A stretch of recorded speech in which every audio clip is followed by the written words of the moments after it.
In this problem, a ball is thrown upward, and you can see right here, the ball is going up, and the dots are spaced far apart at first, showing it was going fast, and then slower and slower, and this information right here corresponds to this dot right here.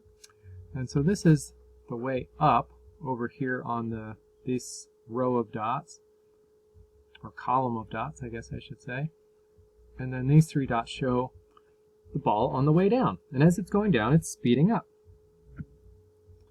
And so really, it's just one-dimensional motion, so it goes straight up and comes straight back down. But I've just separated the up and the down so that you can see those two parts.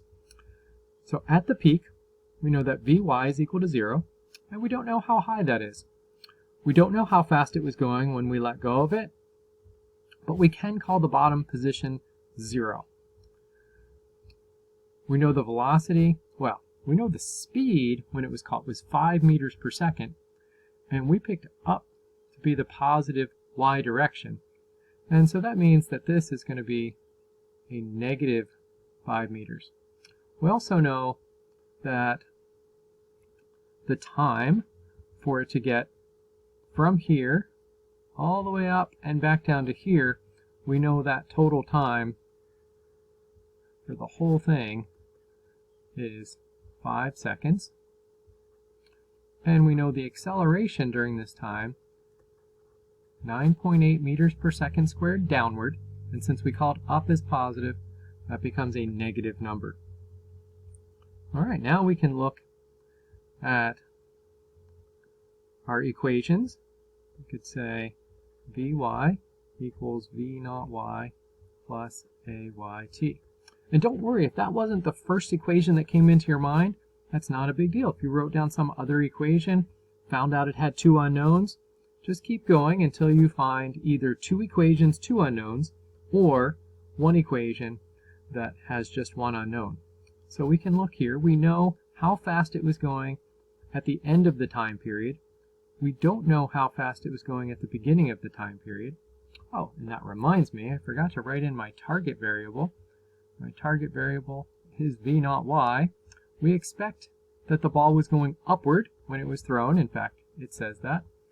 So that means it's going to be a positive value, and the units are going to be meters per second. We do know the acceleration, and we do know the time. Then we can substitute in. As you can see, this is where the most difficult part of the problem is. So take your time on visualizing, and then when you go to execute the plan, that's just doing some math, and that's really not too challenging. At least we hope it's not challenging. But again, this is a physics class, and so we want you to spend a lot of time thinking about the physics involved.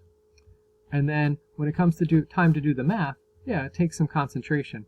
But hopefully you'll be able to get through that, and then at the end, think about whether the solution makes sense. Again, using some common sense and your knowledge of physics. All right, so let's go ahead and put those values in here.